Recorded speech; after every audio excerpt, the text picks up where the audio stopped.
Hello everyone, welcome to the Vision channel for mechanical engineering. Today, we will learn how to draw a Mohr stress circle for two-dimensional stress system. Let us take an example to understand it.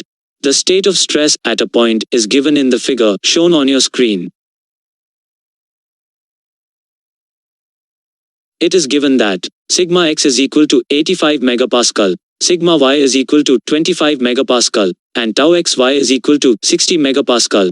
And we can also see that both normal stresses are tensile in nature.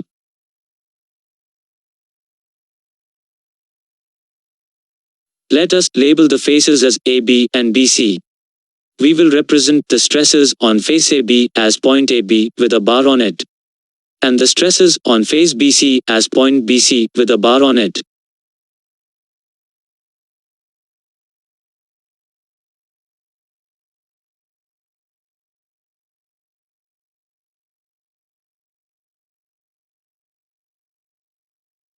Now set up axes for the normal stress as abscissor and the shear stress as ordinate.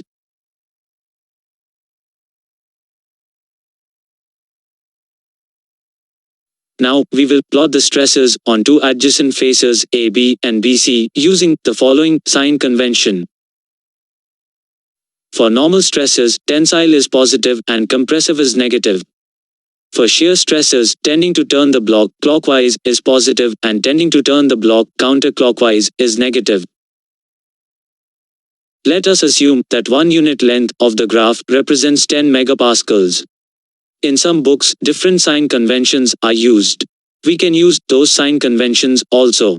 But we must mention the sign convention used while answering a question.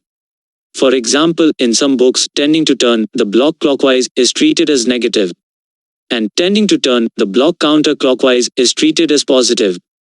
Now, let us plot the stresses on face AB. Here, normal stress is 25 megapascal and it is tensile in nature. So, we can say that the point is 2.5 units in the positive sigma direction from origin. And shear stress is 60 megapascal and it is tending to turn the block in clockwise direction. So, we can say that the point is 6 units in positive tau direction from origin. So, the point AB is this. Now, let us plot the stresses on face BC. Here, normal stress is 85 megapascal and it is tensile in nature. So, we can say that the point is 8.5 units in positive sigma direction from origin. And shear stress is 60 megapascal and it is tending to turn the block in counterclockwise direction. So, we can say that the point is 6 units in negative tau direction from origin. So, the point BC is this. Now, the line joining the points AB and BC represents the diameter of the Mohr stress circle, and the point where this line cuts the sigma axis is the center of the Mohr stress circle. Now, we can draw the Mohr stress circle.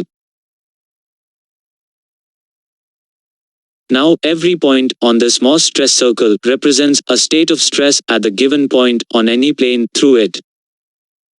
Now, the points at which this Mohr stress circle intersect the sigma axis represents the principal stresses. So, sigma 1 and sigma 2 are the principal stresses. Now, this angle is 2 theta, where theta represents the angle of plane of principal stresses.